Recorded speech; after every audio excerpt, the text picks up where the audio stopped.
Our study is limited by our assumptions, and it's something I talked about last week.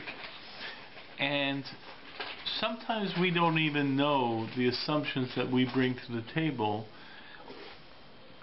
at the beginning of an educational experience, at the beginning of a class. A teacher, Rabbi, says something, and you don't recognize that you are listening to it with a bunch of preconceived notions, ideas. And what happens is oftentimes the Rebbe, when he's getting over these thoughts, is presenting it with his or her own preconceived notions, and knows that those preconceived notions will connect with you. So what happens is that you have certain ideas, this person has certain ideas, and it connects because your ideas and their ideas connect easily, and you think it's an easy flow, and the ideas just flow very, very straightforward and so forth. But the loss is the potential depth of the real issue and the possible idea of the real issue. And that involves you being able to question what the teacher, what the Rebbe is saying, and really see what are the fundamental principles he's working with, and also for you to be able to look at your own ideas. And that's really very much what I wanted to do. And then from those ideas, I want to take, we're talking to learning, I want to take certain concepts that we look at and see how we've been looking at those assumptions through certain parameters, okay, or certain concepts through certain parameters of our own assumptions. And how do we even know our assumptions are correct? How do we know the ideas are correct? And once you open up to the possibility of new perceptions, you get a much broader understanding of the Torah perspective. Okay? Let me try and give you an example. I just want to give you an example. Many Jews, I'm trying to give you an example here, and it's sort of like, it's a sort of quasi-halachic, because this is not a halachic statement, but sort of is a certain level. But the fact is, it usually deals with a perception of the Jewish attitude towards religion. Okay? Jews like to say that we don't proselytize. Right? Jews like to say we don't go out to the world and proselytize. Right? Okay? Truth is, yeah, we go out to other Jews, we do kiruv and so forth and so forth, but many times Jews take it as a source, not just the fact that Jews don't proselytize, but the fact that Jews like to say as a matter of pride that we don't proselytize. You guys hear such a statement? Mm-hmm. Mm-hmm. You heard people say that? Okay. Yes. Okay. Any comments on that statement? Apparently, historically, we did at one point. So people say maybe we did at one point, so forth and so forth. Any other comments on this? Okay. We like also have a very high standard, don't we? We have a high, so you're thinking in terms of gerus. When a person wants to become a ger, we have a standard in terms of accepting gerim. Right. Okay. Okay. That's standard. We're not trying to. Yeah, particularly convert anyone. Like we're not going to people outside of Judaism or Jewish people. We're targeting more Jewish people than anyone else. But we say that with pride, right? Okay, we say that with pride, right? The point is that do we do it or not? Okay. Mm-hmm. Now the truth is, you mentioned the thing historically. The fact is what happened if someone converted to Judaism in, let's say, Spain in 1433. Someone converted to Judaism in Spain in 1433. Mm-hmm. What happened? Inquisition. What? That's during Inquisition time? Yeah, it was a little bit, well, yeah, sort of during the Inquisition. Yeah, so what happened if someone... and killed? Well, the fact of the matter is the person who converted most likely would be dead meat, and the Jewish community who accepted him would also be in problems. That's a classic issue of why Jews didn't proselytize practically during the Middle Ages, because there were consequences that the dominant Christian society would take out on those who did proselytize, those who did convert, and also the Jewish community. Now, and that happens when you read. There are countries now, for example, there's countries around, like Muslim countries, that if Christians are there, there's a law against Christians proselytizing. Okay, and that's the way it was in Christian countries. Up until recently, right, we had to hide the fact that we're Jewish. Well, no, we didn't have to. Like you couldn't get jobs. Yes, but in the 20s. Right. No, the fact is that there was anti-Semitism, there was racism, but just in terms of proselytization, there would be a tremendous hindrance to proselytization, a tremendous limit on what a Jew would do, because there would be negative consequences, not just to the individual, but to the Jewish community. Okay. But the fact is what I'm really focused on is not just the statement that Jews don't proselytize. We're not talking about the fact that Jews don't convert. We clearly accept Gerim. We're happy to accept Gerim. It's actually a mitzvah to accept Gerim. The fact is the argument is Jews don't proselytize. We don't walk around on doors and say, "Hi, right? I'd like to introduce you to Judaism." Yeah, how about the misspelling of the Lubavitch? They give 7 laws to the non-Jews. Okay. Huge. So the fact is you're now saying in the last number of years, okay, one of the issues. First of all, the issue is, and we talked before in terms of conversion, is that there's a pretty high standard in terms of converting, but the fact is, what about the non-Jewish obligation to B'nai Noach? And the fact is what about the idea of should Jews spread the Noachide laws to non-Jews? So the truth is that's something that has developed now. The Lubavitcher movement is more involved in that. Okay, but the fact is that still Jews, generally, most Jews don't do that. Most Jews aren't out there in terms of spreading, Noachide law. They'll tell people about it. Sure. But the fact is most Jews, with this is the key point, feel a certain pride in saying we don't proselytize. Right? That's really what I'm really focusing on. It's not just the fact we don't proselytize. When I was a kid growing up, people would talk about, great thing, Jews don't proselytize.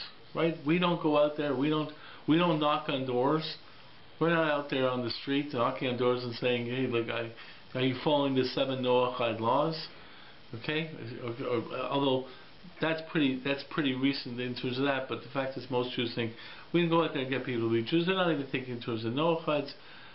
We sort of say, hey, listen, that's your faith, it's nice, But the fact is that the idea of Jews not proselytizing, right? Is that you remember people saying that, right? Okay. I once spoke in Providence, Rhode Island. This is not where I had this question from, but I'm using this story to really drive home the point. Okay? So once spoke in Providence, Rhode Island for Shabbos. I did a Shabbaton in Providence, Rhode Island, and after lunch I had a question period. The shul was was a nice shul. It was an Orthodox shul in Providence, Rhode Island, that happened to be previously, years beforehand, a conservative synagogue. They got mechitza, had to be from and so forth. And what occurred was asking questions, and this one guy gets up there, who obviously was a member of the shul when it was still conservative. He gets up there and says, Rabbi, I've had a question that I never heard an answer for. It's always bothered me. Okay? Rabbi, okay, exactly where you're standing. 20 years ago, 30 years ago, we had a minister. this Christian minister speak to us in the synagogue. And he said, and this minister said, I don't understand you Jews. Right? You seem to take pride in not proselytizing. He says, don't you believe that what you believe in is true? Don't you believe it's good? Don't you believe it's the right thing for humanity? So, what kind of person doesn't want to share his truth and his good with other people? Okay? So I looked at this guy and I said, you're absolutely correct. Okay? Okay? If I had the cure for cancer and I said, listen, I got the cure for cancer, but I'm not giving it to you because I don't proselytize. Right? I don't want to interfere with your life. You go ahead and die of cancer. I got the cure, but I don't have to share it with you. What would you think of me? Right? And the shul was, yeah, it sounds like a problem. We're saying that we have the emes, we have the truth. We're saying people don't deserve the cure for cancer. Oh, so you're saying people don't deserve the... Or they have, or not that they don't deserve it, they have to fight for it. They have to fight for it. They have to fight for it. Also, what would you call a person like that? If it's so true, why would you need exclusive to tell and what? You want to go out there? They would want to come and see for themselves if it's real. Yeah, so invite them. Say, listen, I got the cure. You want the proof? Come in there. Watch all these people doing well. That's just getting across the proof. If I have the cure for cancer, some guy says, hey, prove it to me. Okay, fine. But the fact is I'm going to sit there and say, no, I don't have to go after you because it takes too hard. No, you don't deserve the cure for cancer. Cure for cancer is it over? No, it's a good example. But it's not, because you can't. If you had an actual cure for cancer and people saw. No, but let me ask you something. Why are you so intent on defending the idea that we don't proselytize? Because Judaism is damn hard. And even as you're living as a Jew in the system itself, it's damn hard. And we live with questions. And you're not. It's not an overall cure. And so you're saying it's not really good. It's not like revealed God before you. Oh, wait a second. So you're saying it's not good. So what you're saying is it's not really good. You're saying we don't know if it's good. I'm saying it has. So therefore we have doubt. That's what this perceived flaws. Yes. Yes. So therefore what you're saying to the Christian is, what you said with the Christian ministers, we're not really sure if it's good. That's why we don't sell it. It's not that we're not really sure that it's really good. It's hard to encourage other people to get into it. Why? If you know it's good, why aren't you out there pushing it? Free choice it's hard. Because I guess the reason why we don't like converts, or at least the way I've been explained, is that the drop-off rate is people will like Judaism initially, and to actually pursue it, and it's such a life change that it's hard to actually maintain. And there is a challenge to it. Exercise is good for you, but not everyone's going to do it. Yeah, you want to know something? When the Kiruv move started, those arguments presented why there shouldn't be any kiruv. The exact same arguments. It's hard. So these people weren't brought up with it, therefore they shouldn't be involved in it. Because they don't have what it takes to be involved in it. You're going around and saying, listen, I got it. I'm able to handle it. But that guy over there, that guy over there, right, he can't handle it. So why can't? So what do you think? We do say that. So why do we make it so hard for people? So wait a second. So then you get to the issue of then you have the same argument in Kiruv. So people say I don't know if we should be doing it. We can the Orthodox There's also world. the thing that people, our biggest enemies are ourselves. That Jews who were misrepresented or misunderstood certain ideas and used them for their own advantage. And that happens because of the proselytizing to non-Jews, but it doesn't happen to within the Jewish world. Maybe you shouldn't teach anyone because they might get it wrong. But it doesn't come down to responsibility. Is that the Jews are obliged to do the mitzvot and non-Jews aren't? Yeah, so that's therefore you can extend the question to the Sheva Mitzvahs B'nai Noach. So then why aren't you out there pushing the Sheva Mitzvahs B'nai Noach? Some people who do. Yeah, and only in the last few years. And if you go up to most because Jews, it wasn't safe before, I think. so I said, we talked about this historically. How the fact is most Jews aren't out there proselytizing to the B'nai Noach. Or not. Why aren't you out there? Why aren't you knocking on every door? Let's go to a Tobacco. Everyone, you get together some material. Go to a Tobacco and start knocking on doors and say, "Hi, do you know you have an obligation? You know that." Well, we haven't done it such a long time. Now I guess it's really hard to. There's this general idea that the whole point of Jews going to exile is precisely to teach Bnei Noach. So why aren't you doing that? It's not that idea. It's to get Gerim. It's actually to get Gerim. The truth of the matter is to get Gerim. The fact is even though we don't proselytize, it says the reason we're in exile is to collect Gerim. Is it a it seems like you're trying to prove to yourself it's right. So you have to tell others. So you're saying then you really so you're saying that more worried the proselytizer is only doing it because they're not sure. Okay, hold on. Yeah, ultimately. You know what? You know something? That's an interesting question. Deeper psychological. Okay, let's go with the point. What's the mitzvah? Wait a sec. The fact is, and I don't want to deal with technical mitzvahs here, because you asked the question whether kiruv is a mitzvah. It might be a mitzvah from chachiyach to chiyach. The fact is there an issue of reaching out to non-Jews? There's a whole article written by Rabbi Michael Broyd, okay, about the obligation of Jews in getting non-Jews to observe the Noahide law. It's for sure a good idea. The fact of the matter is the Rambam's language is very, very powerful. Okay? Okay? The Rambam says, okay, Kofen kol ba'i olam. You know what Kofen means? You force the entire world to follow the Sheva Mitzvahs B'nai Noach. You don't have to force someone to become a Jew. We only are very, very strict on becoming a Jew.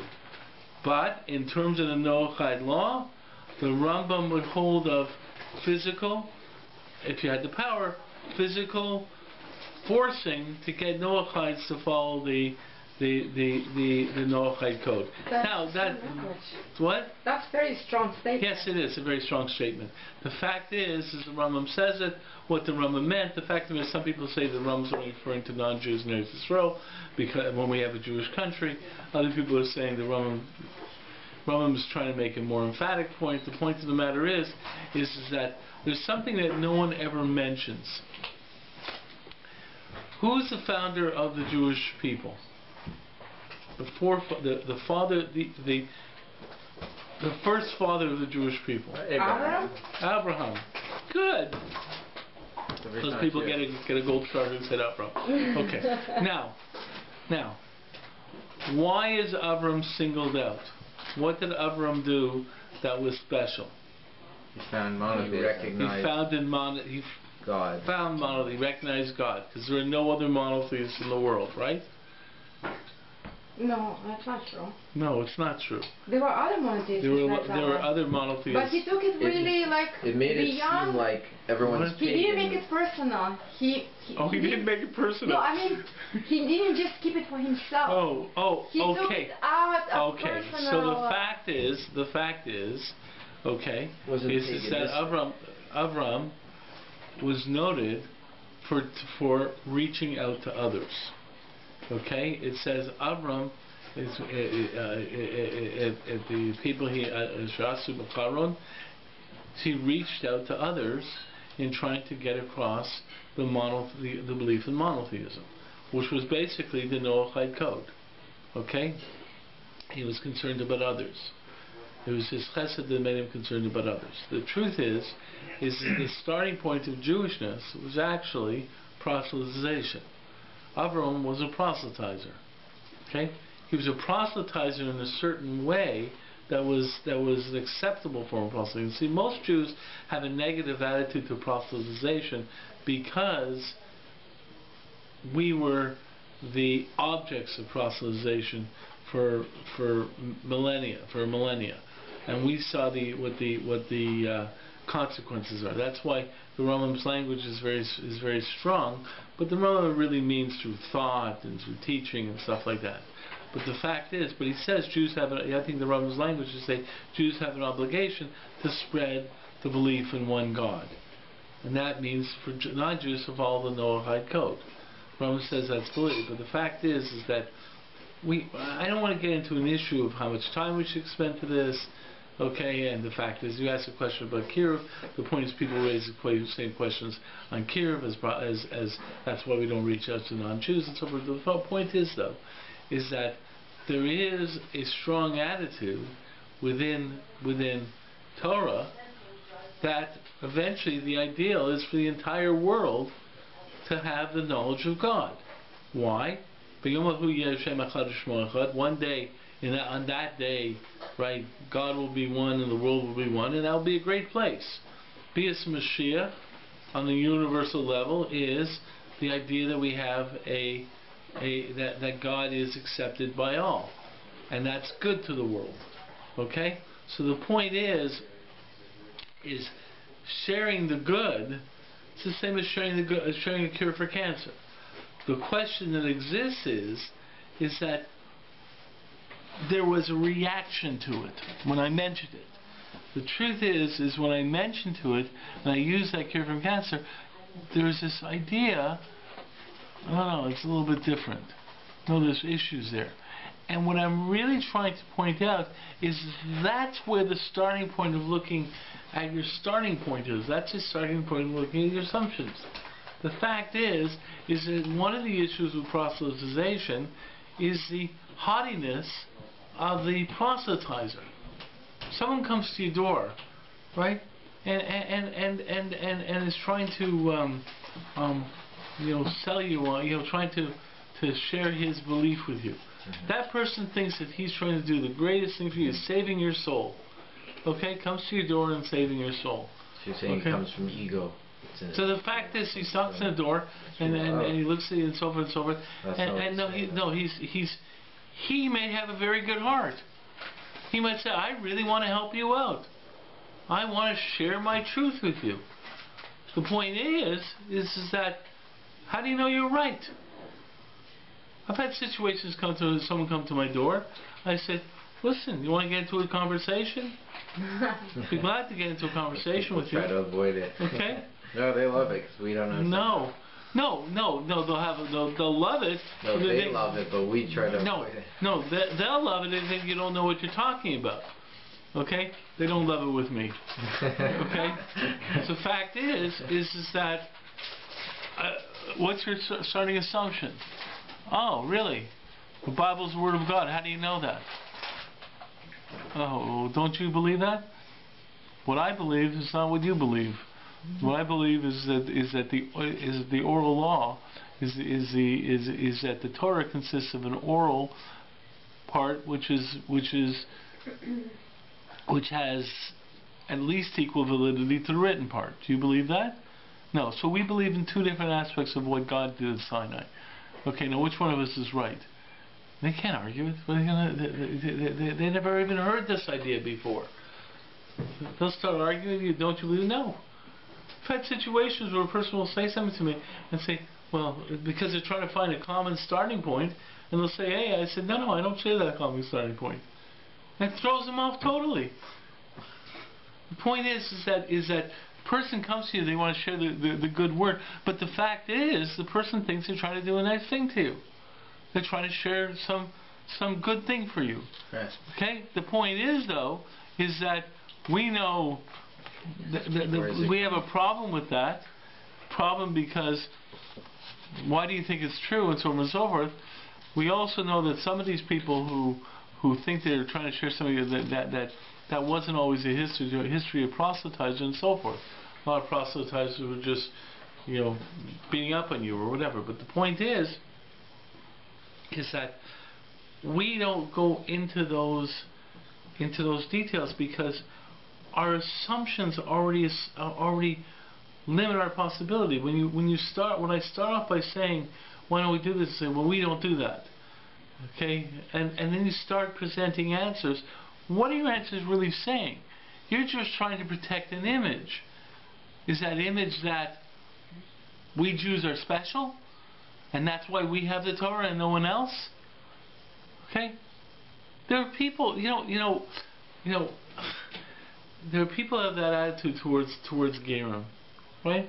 Now the truth of the matter is the Gemara does say Kashim Gerim Kisrael Kasapachas, that Gerim are difficult for the Jewish people like a skin disease. Yeah. Okay. Now, yeah, right. That's the same thing with that. Right. But that's the same thing with Baal Teshuvos. So, right. It? So the point is the same attitude is presented with Baal Teshuvos. But let me point out something to you. Okay. The fact is that the Gemara mentions, the Gemara does say that it presents a problem because Gerim don't know things and so on. But the truth of the matter is that one of the Balei Tosfos points out, explains the Gemara a little bit differently. Okay, one of the Balei Tosfos happened to be a ger. Okay, and how did he understand? I think it's Rabbi ger. But how did he understand the Gemara? He says, why are Gerim difficult to? Was a ger. No, Tosfos was himself. No, Tosfos. Oh, there was the library. Tosfos was a collection of Tosfos. Wasn't Tosfot. No, who was the ger? No, but one of the Balei Tosfos was a ger. Teacher of gatherers of Tosfos, no? No, one of the no, there were a lot of different teachers, but one of the Balei Tosfos. No, the two most well But then why was there a the story greatest about him that? Yeah, so one sec. There's a Balei Tosfos are the collection of French. And Rashi, Well, Rashi was of the you're talking about the German French school of Torah study. The generation after Rashi, they started calling those people the Balei Tosfos. Next week breakdown of which Tosfos is, they explained Rashi. They built Rashi became the dominant. They added on to Rashi. They had different Tosfos. Opinions. Right. So therefore they studied Rashi. Okay, wait a sec. Yeah. Wait a sec. The Tosfot were many great rabbis, many Rishonim. Perhaps the most powerful, the greatest of the Balei Tosfos was Rabbeinu Tam, who was Rashi's grandson. Okay. He's perhaps the greatest of the Balei Tosfos. Okay, Rabbeinu Tam is something you hear about whenever you learn Tosfos. Eventually you come across Rabbeinu Tam. The point is, right? No, he's right there on the side of the book, right? Is he? Tosfos on the side of the Gemara, on the daf of the Gemara. Oh, he's also in Tosfos. Rabbeinu Tam is answers. In Tosfos. Right, he gives a lot of answers in Tosfos. Yeah. Okay, but there's one of the Balei Tosfos who was a ger. This Balei Tosfos explains what is Kashim Gerim Kisrael Kasapachas means. It says Gerim are difficult for the Jewish people because Gerim are so medakdek in the halacha. They're so careful about the halacha, and they study so carefully, and they want to make sure they got it right. So they actually make born Jews bad. Look not so great because they're so careful and so forth and so on. So therefore they really they're really tough because you hear the same arguments now with Balei Teshuvos. Oh, yeah. Those Balei Teshuvos are so right. On the other hand, the fact is that when the Tshuva moved, there was all these issues and there were so many. There were a lot of people who a lot of people from birth who would not marry, didn't want their kids to marry Balei Teshuvos, and Balei Teshuvos didn't want to marry from birth. There's a lot of issues, but the fact is that if you look in terms of the general attitude towards Gerim are looked on very positively, as I pointed out many times. Okay, when the Jewish world wants to, a nation always wants to highlight its monarchy by talking about the yichus of the monarchy. They talk about, the importance of the monarchy. This monarch is descended from William the Conqueror, and this monarch is this, and there's all these ideas. And the fact is that when we want to highlight our monarchy, how do we highlight our monarchy? Right? In the book of Rus, it says that David is born to Rus, and that's the highest form of compliment to David, because that's the yichus. Yeah, the yichus of David is also Boaz. The yichus of David but the fact of the matter is, the highlight, as Ruth concludes, is that Ruth down the line, Yishai holy to David.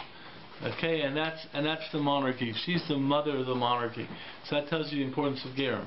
The point is, though, is that what you saw here in that reaction, I didn't want to talk, like I said, there's a mitzvah to accept Gerim. They have to meet the standard, but there's a mitzvah to accept Gerim. Because you want to make sure they meet a standard. But the point is there an issue of reaching out to non-Jews in terms of the Noahide code? There's actually, Rabbi points out, it's a machlokes rishonim. It's different shitas on it. Everyone thinks it's a nice thing to do, and Bnei Noach are looked upon very positively.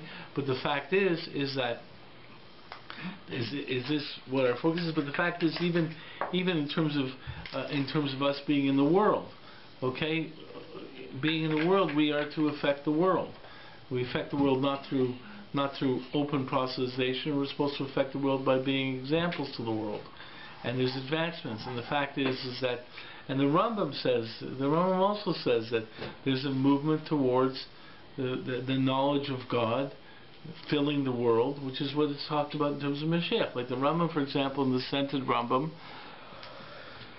at the end of Malachim, Hilchos Malachim, which is censored in our Rambams, but was existing in the Arab countries. The Rambam asks the question: why did God allow Christianity and Islam to exist? Okay. He says because they fulfill their purpose as intermediary steps that would allow the non-Jewish world to learn about Torah and to come to God. Okay? In other words, the pure monotheism of Judaism they couldn't handle, but they got intermediary steps, eventually leading to the ability for them to be able to accept the full truth of Torah. The fact is, though, is that clearly Judaism has a universal side to it. But the question wasn't really that. What was my question? Let's get back, because I really didn't want to talk about Gerus and stuff like that. The whole thing is, if we feel that it's the truth, then why aren't we proselytizing? But what was the question behind it? Is that there was a reaction to it. Why is it that Jews have an attitude that we don't proselytize, and that's a good thing? And you guys had a strong emotional reaction to try and find some reason for it. Now, the fact is that part of the reason that Jews feel this way is because we look at proselytization as the Inquisition. So we weren't involved with that. We look at proselytization as imposing wills upon people, not through trying to improve other people's life. We look at proselytization as being the objects in proselytization that people would bug us. Why aren't you a Christian? And persecute us because we weren't Christians. So therefore, we have an attitude that we are persecutors. Yes. We're more tolerant, yes. Okay? And the fact is Judaism clearly has been more tolerant. The truth of the matter is a Jewish attitude towards other religions. Like, for example, the Jewish attitude towards Christianity and the Jewish attitude towards Islam. In many ways, when basically you were talking about, like you had the Meiri use language, a language of people who basically were good people. So you had Jewish scholars like Yaakov Emden and the Ramah, the Meiri, when they saw good people happen to be Christians and they believed in the Trinity, but they were basically trying to do good things. They were trying to help out people, and they were nice, and they were also nice to Jews, and so forth and so forth. Our attitude was, we like to treat them more tolerantly. So what you started seeing develop is an attitude to say, you know something, the Trinity is not really about Azara, it's not really idolatry, it's not really, it's not a short. What? That's the Ramah. The Noahide law. Well, that's the whole point. The Ramah says the Trinity is not against the Noahide law, against idolatry. What? The Ramah argues with Rambam? Yes, right. Ooh. A lot of people argue. We shouldn't argue with Rambam. The Trinity isn't a Azara? Yeah. That's a big. That's Ramah's famous answer. They're not really, but the truth of the matter is it's from the Bali Tosfos. Truth is, it's not so simple. The fact of the matter is that's not what the Bali Tosfos say, and most people question it. But really, but the fact of the matter is because one of the things that's different about Judaism is we accept the struggle of individuals trying to understand truth. So why do we as Ashkenazim primarily go by Rambam and not the Ramah? The Ashkenazim would probably go. Like it seemed like the way we were brought up, or at least from what I've seen, that Ashkenazi were preached that Christianity is avodah Oh!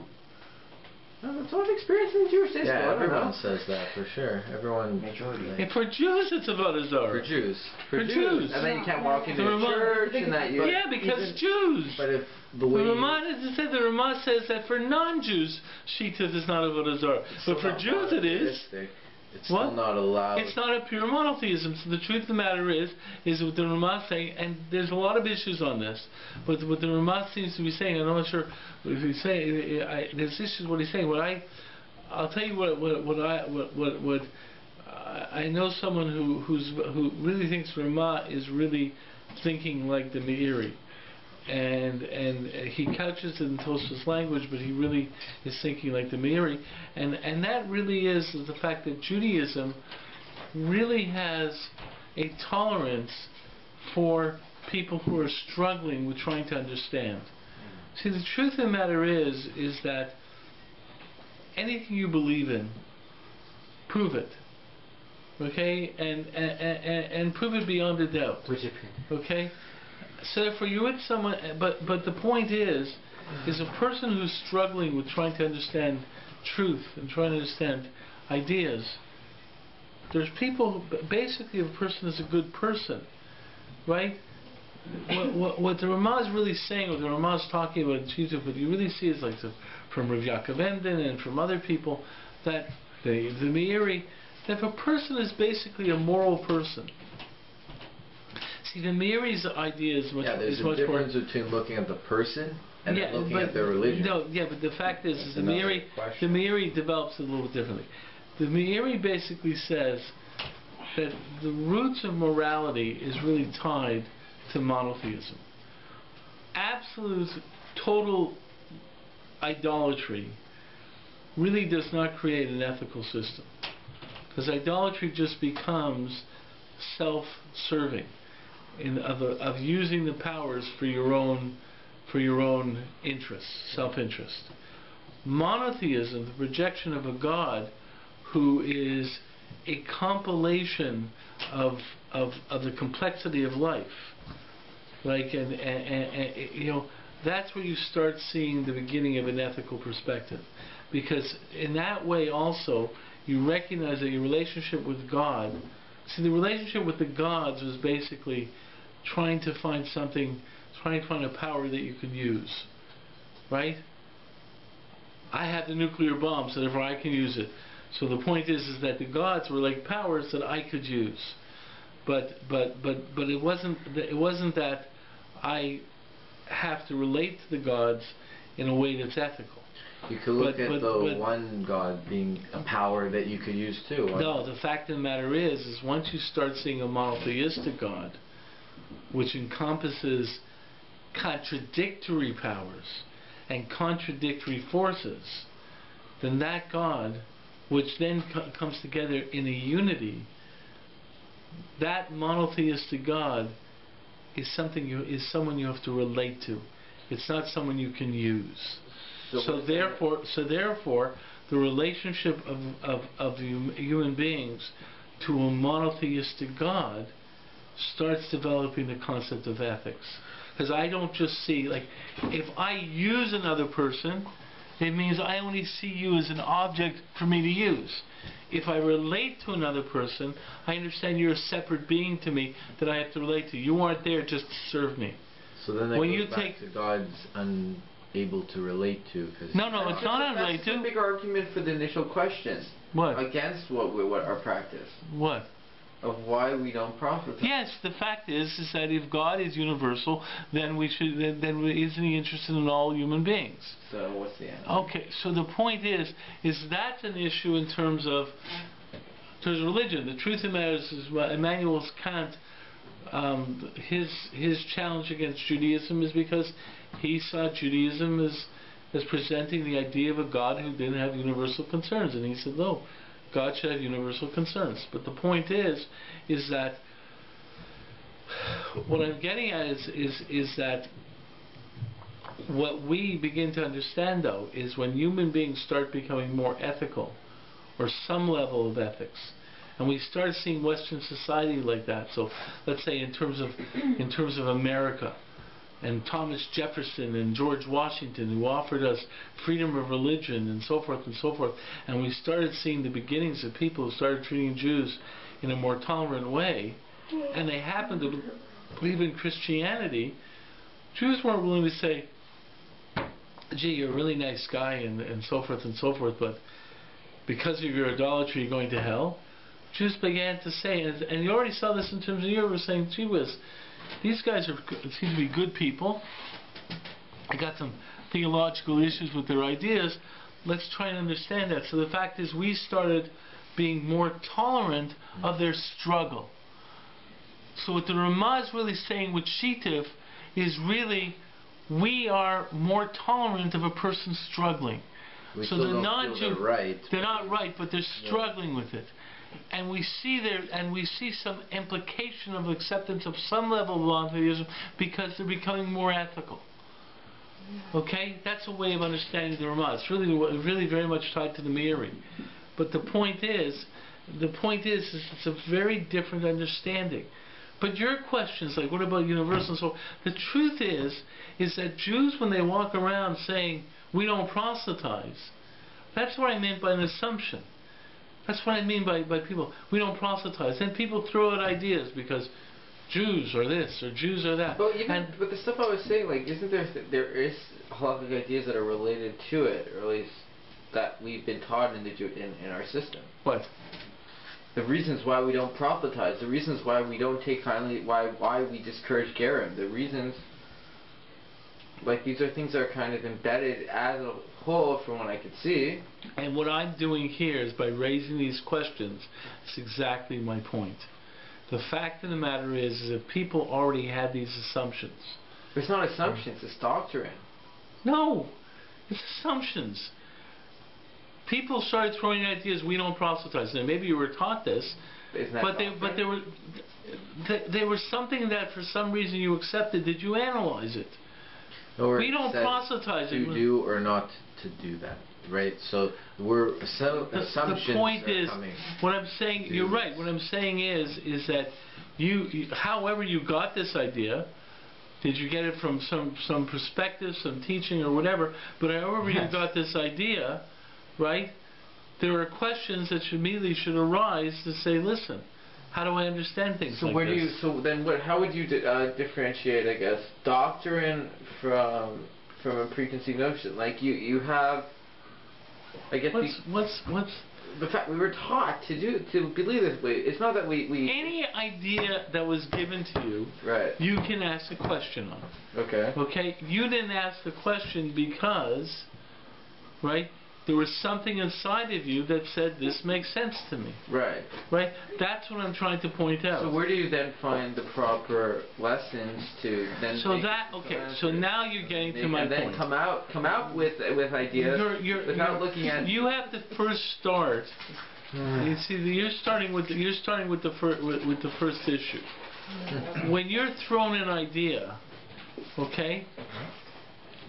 You have to understand that the reason you don't have a question sometimes is because the idea makes sense to you. Yes. Which means that you've incorporated it into your perspective. What you're looking for then, what are you looking for when you learn? What are you looking for when you read? So most people are usually looking for ideas that support what they already are thinking. Right. Okay? Okay? That's what most people are doing. Okay? The fact is read, as you read things, are you open to the possibility that it may open you to questions? Now a lot of people say, no, questions might cause everything to start tumbling down. But the point is that there is an intelligent way of dealing with questions. But isn't there also the thing that you pick and choose anyway, because there's so much out there, and you do choose people that connect to you and connect to your ideology, and you're encouraged to do so. And there is doctrine that associates with the idea of choosing your path and choosing people you connect with. And then because there's a variety of ideas, how would you ever look at... Okay, so what you're doing... And for a big rabbi says this, and for every big rabbi says this, there's another big rabbi that says the exact opposite or something similar. There's a difference... There's a difference between, okay? I would like everyone who's a real Talmud or Rav Kook, okay, at some point in time, should spend a lot of time reading the Torah from the Satmar Rav. And all the Satmar Hasidim should spend a lot of time learning the Torah of Kook. Why? What am I saying with that? Because you should learn to challenge yourself? No. Because you should learn how you're wrong? No. The fact of the matter is, and I'm being a little bit facetious to make sense of this, but there's a difference like this. There's a difference when you hold an opinion and you only follow or you only study within the realm of this opinion and just reject other opinions or just not interested in listening to them and saying, I follow this rabbi, I don't need to know any other rabbi. I'll give you an example of this. Lubavitcher comes up to me with says about tefillin. I said, you do understand why the Satmar Rav felt it was absolutely wrong for you to go put tefillin on everyone. You understand that, right? And the last minute, and the guy, well, the Satmar Rav's wrong. Oh, you're saying the Satmar Rav is wrong?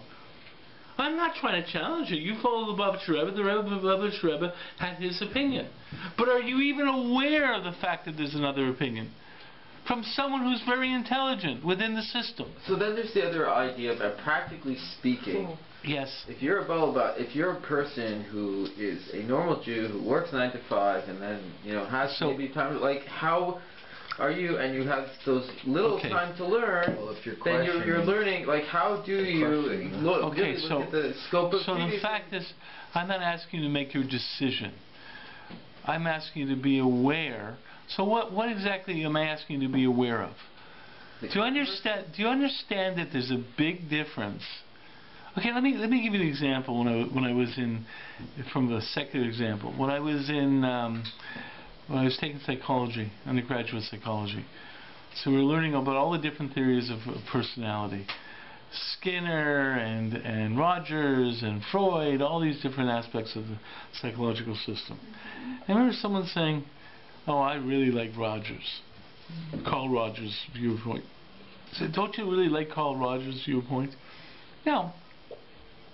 Carl Rogers' viewpoint is a very positive viewpoint of humanity, very humanistic and so forth. Yeah, very humanistic. So I looked at the person and I said, the question is not whether I like Carl Rogers or not. The question is Carl Rogers right or not? Now, the fact is that then whatever I do, I can make a decision. But I can tell you right now that any decision I make about human personality is with the recognition that I made a decision, okay, given the fact that I had to make a choice between various different scholars, and that my decision is not the absolute truth. That I have not said this is the truth. That I said, listen, given the fact that I don't have the wherewithal to check out all the facts, given the fact that I don't have the wherewithal to really know how to make a decision on proper technical reason, and even there, each one of these theorists would have a response back and forth. Skinner's arguments would be attacked by Freud, Freud's arguments would be attacked by Skinner, across generations, whatever. The fact of the matter is I have to make a choice, but I can tell you right now, my attitude to the various different viewpoints is with a tremendous amount of humility, knowing full well that I can't be dogmatic, that this is the truth, and this is the only way, and I'm right and you're wrong. And there's so many people walking around who have no humility across the board. I'm right, you're wrong. This is the right way to be Jewish. This is the right way to be Jewish. Step back, say, listen, I have to make a decision of how I'm going to be Jewish. It's the best possible decision I make given my own limitations. Robert Frost, again, going for a second, Robert Frost, the courage is making decisions with insufficient facts. Yeah, I make certain decisions. Isn't that called everyone? What? Isn't that called everyone? Who? What's the sufficient fact? That's insufficient facts. Yeah, no. That's exactly it. It says courage is making decisions with insufficient facts. How would you ever have sufficient facts? Therefore, knowing that you have insufficient facts. Right. Most people basically project the fact that they have the sufficient facts. Right. Most people say, I'm right, you're wrong. Right. There's a tremendous difference when you understand. That's all I'm calling upon. But the point is then you begin to understand what ideas you have that are open to challenge. What we did tonight with this idea about proselytizing, a lot of questions in terms of Gerim, and a lot of questions in terms of proselytizing. It's actually, as I told you, in terms of Bnei Noach, it's actually Machlokas Rishonim. The point is, though, is that when we get into it, if you really deal with these issues, I can only tell you that when someone says, with pride, we Jews don't proselytize, that's a very simple idea. Why would you say that? With that question, in other words, understand, why would you say those things? Okay, that's what I'm getting at. And therefore you open up new perspectives. Doesn't mean you go out to start proselytizing. It doesn't mean that basically every idea that the challenges against proselytization doesn't have some validity. You know, there was a woman in my Sunday morning shiur who took, we're talking about morality and stuff like that, and she took a certain moral perspective, and she became that dialogue, and she said, well, this is what I believe. I said, that's fine, you're entitled to your belief, and so forth. But then when she got, then she said, but I said, but why don't you share your belief with others? Oh no, it's what I believe, but I don't want to impose it on others. Sharing your belief with others is imposing it upon others? If you have a good idea, why don't you share it? That's imposing? It's imposing if you walk in and say, I'm right, you're wrong, and you're all going to hell, and you better listen to me, and I got a big stick, and I'm going to hit you if you don't follow me. Right? But there's another thing to sit there and say, listen, I have a good idea, okay, let's talk about it, let me give you an argument for a good idea. Let's discuss it. With respect. And we understand my point, but the fact is, then her first response, which came from humility, is, I don't want to impose. Discussion's not imposing. But for many people, even discussing is imposing. Yeah. The fact is that I'm asking, you're asking. So that's not true humility in that case, like, oh, I'm not going to add to it, because what that is... She actually, I felt, was a very humble person, but she but that kind of comes from a little bit of ego in a way. Not ego, but like, you know what I mean? Because I'm not going to share this because I know it's absolutely right, but I don't want to No, it's because her own experiences of people is that anytime you present an idea to someone else, the person takes it as an affront. You see, the fact is, we've opened up many new vistas. The fact of the matter is, you go up to someone and say, like, you're supposed to correct your friend, right? Now, most people sit there and say, that's criticizing someone else. Depends the way you say it. The fact of the matter is, the Gemara says, okay? Trying to correct someone is the greatest act of friendship, okay? Don't hate your friend in his heart. Correct him. Okay, and leads into V'ahavta Re'echa Kamocha. The fact of the matter is if you really care, you want to help someone else. Also, so the point is, but the fact is, that's right, and there's a way of doing it. Saying you put an arm around someone and say, listen, it's because I care about you, I want to share this with you. Okay, and if you think I'm wrong, tell me. It's very different than going up to someone and saying, I have the truth, and you're wrong, and you're going to hell. It's very different. The fact is that all these issues open up tremendous things. But you're right, you can't always come up with every question. Okay, but the point is how much are you looking? How much are you open to the possibility that someone will question you? Right. Okay?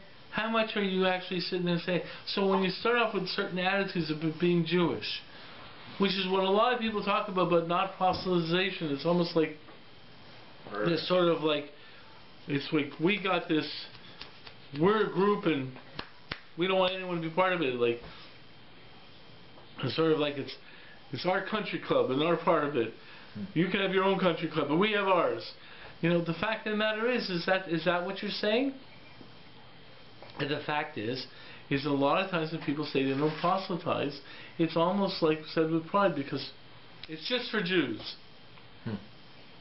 So then you're saying that Torah is not universal. Is that what you're saying? And people don't think about it. Is it? Yeah, Torah is universal. It's universal. Why? Because God's universal. So what about, okay, from doctrine and things we could talk, aren't there ideas that certain Torah should not be shared? Yes, there is. Good question. Right? Okay, we finished there. So it's Torah. You're right. That comes with another question. You know something? That may be where we start next week.